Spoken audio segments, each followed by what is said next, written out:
Chapter 2. And in the second year of the reign of Nebuchadnezzar, Nebuchadnezzar dreamed dreams, wherewith the spirit was troubled, and the sleep brake from him. Then the king commanded to call the magicians, and the astrologers, and the sorcerers, and the Chaldeans, for to shew the king his dreams. So they came and stood before the king. And the king said unto them, I have dreamed a dream, and my spirit was troubled to know the dream. Then spake the Chaldeans to the king in Syriac, O king, live forever. Tell thy servants the dream, and we will shew the interpretation. The king answered and said to the Chaldeans, The thing is gone from me. If you will not make known unto me the dream with the interpretation thereof, ye shall be cut in pieces, and your houses shall be made a dunghill. But if ye shew the dream and the interpretation thereof, ye shall receive of me gifts and rewards and great honor. Therefore shew me the dream and the interpretation thereof. They answered again and said, Let the king tell his servants the dream, and we will shew the interpretation of it. The king answered and said, I know of certainty that ye would gain the time, because ye see the thing is gone from me. But if you will not make known unto me the dream, there is but one decree for you. For I have prepared lying and curved words to speak before me till the time be changed. Therefore tell me the dream, and I shall know that ye can shew me the interpretation thereof. The Chaldeans answered before the king and said, There is not a man upon the earth that can shew the king's matter. Therefore there is no king, lord, nor ruler that asks things at any magician or astrologer or Chaldean. And it is a rare thing that the king requireth, and there is none other that can shew it before the king except the gods, whose dwelling is not with flesh. For this cause the king was angry and very furious, and commanded to destroy all the wise men of Babylon. And the decree went forth that the wise men should be slain, and they sought Daniel and his fellows to be slain. Then Daniel answered with counsel and wisdom to Arioch, the captain of the king's guard, which was gone forth to slay the wise men of Babylon. He answered and said to Arioch, the king's captain, Why is the decree so hasty from the king? Then Arioch made the thing known to Daniel. Then Daniel went in and desired of the king that he would give him time, and that he would shew the king the interpretation. Then Daniel went to his house and made the thing known to Hananiah, Mishael, and Azariah, his companions, that they would desire mercies of the God of heaven concerning the secret, that Daniel and his fellows should not perish with the rest of the wise men of Babylon. Then was the secret revealed unto Daniel in a night vision. Then Daniel blessed the God of heaven. Daniel answered and said, Blessed be the name of God forever and ever, for wisdom and might are his. And he changeth the times and the seasons. He removeth kings and setteth up kings. He giveth wisdom unto the wise, and knowledge to them that know understanding. He revealeth the deep and secret things. He knoweth what is in the darkness, and the light dwelleth with him.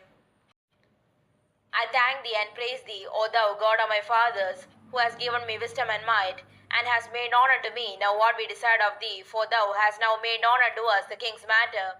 Therefore Daniel went in unto Arioch, whom the king had ordained to destroy the wise men of Babylon. He went and said thus unto him, Destroy not the wise men of Babylon, bring me in before the king, and I will shew unto the king the interpretation. Then Arioch brought in Daniel before the king in haste, and said thus unto him, I have found a man of the captives of Judah, that will make known unto the king the interpretation. The king answered and said to Daniel, whose name was Belteshazzar, Art thou able to make known unto me the dream which I have seen, and the interpretation thereof? Daniel answered in the presence of the king and said, The secret which the king hath demanded cannot the wise men, the astrologers, the magicians, the soothsayers shew unto the king. But there is a God in heaven that revealeth secrets, and maketh known to the king Nebuchadnezzar what shall be in the latter days. Thy dream and the visions of thy head upon thy bed are these. As for thee, O king, thy thoughts came into thy mind upon thy bed, what should come to pass hereafter. And he that revealeth secrets maketh known to thee what shall come to pass. But as for me, the secret is not revealed to me for any wisdom that I have more than any living, but for their sakes that shall make known the interpretation to the king, and that thou mightest know the thoughts of thy heart. Thou, O king, sawest, and behold a great image. This great image, whose brightness was excellent, stood before thee, and the form thereof was terrible. This image's head was of fine gold, his breast and his arms of silver, his belly and his thighs of brass, his legs of iron, his feet part of iron and part of clay. Thou sawest still that a stone was cut out without hands, which smote the image upon his feet that were of iron and clay, and brake them to pieces.